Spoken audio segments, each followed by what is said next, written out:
College పని మీద నేను నా ఫ్రెండ్ అయితే మామిడాడ వెళ్ళామండి. ఇక వెళ్ళిన పని అయిపోయింది.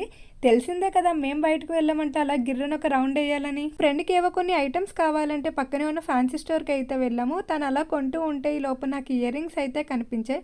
అదేంటో కానీ నాకు కిలోమీటర్ దూరంలో ఉన్న ఇయర్ రింగ్స్ కనిపిస్తాయి, కానీ ఫ్రంట్ బెంచ్లో కూర్చున్న బోర్డు మాత్రం కనిపించదు. ఈ లోపల నేను ఇయర్ రింగ్స్ చూస్తుంటే నా ఫ్రెండ్ వచ్చి ఇంకెన్నున్నా నీకు సరిపోవా మారవన్నట్టు నా వైపు అయితే లుక్ ఇచ్చింది. దాన్ని మనం ఏం పట్టించుకోకుండా షాపింగ్ అయితే చేసేసాం. ఈ క్యూట్ లాలీపాప్ కొనివ్వమంటే కొనివ్వనంది. ఇంకా బాధతో బయటకు వచ్చేసాను. ఇక్కడ చూస్తున్న టెంపుల్ అయితే రాముల వారి టెంపుల్ అండి. ఇక్కడ అద్దాల మేడ కూడా ఉంటుంది. మామిడాడలో ఇది చాలా ఫేమస్. అదేంటో కానీ నాకు బయటకు వస్తే ఆకలి, అది ఫాస్ట్ ఫుడ్ చూస్తే మరీ డబల్ అయిపోద్ది. ఇంకా వెంటనే ఆలస్యం చేయకుండా ఒక మరమరా చాట్ అయితే చేసామని చెప్పాను. ఆయన అలా చేస్తూ ఉంటే నా ఆకలి మరీ డబల్ అయిపోయింది. అవన్నీ కలుపుతూ ఆయన నాకైతే టేస్ట్ చూడమని ఇచ్చారు. టేస్ట్ అయితే అదిరిపోయింది ఫ్రెండ్స్. అక్కడే ఒకటి లాగించేసి ఇంటికి అయితే పార్సిల్ తీసుకున్నాం. ఇదండి వాటి కబుర్లు. Please subscribe.